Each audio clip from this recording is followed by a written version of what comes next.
तो फ्रेंड्स आपण समस्त को कहूँ चाहूँगी गोटे कथा बर्तमान वर्षा दिन में आपणकर बहुत रोग हुए ज्वर काश झाड़ा बांती से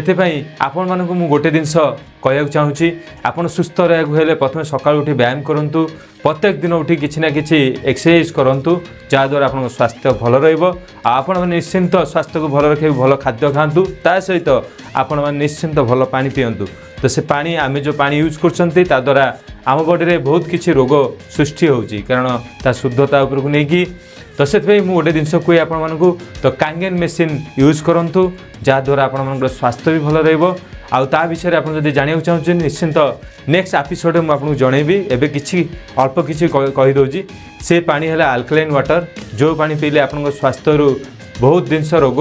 आप एसिडिटी गैस समस्या जो थी द्वारा बहुत जिनस रोग सृष्टि हुए जहाँकि आपंकर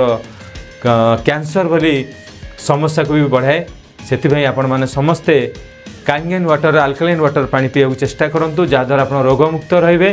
तेबे ता विषय यदि आप अधिका जाना चाहते निश्चिंत मैं दे तले कंटाक्ट नंबर आ मेल आईडी में मेल करूँ मुझे निश्चिंत आप पहुँची आपको कांगेन विषय निश्चिंत बहुत किसी जिनस कहि तेबे रोची समस्त को नमस्कार।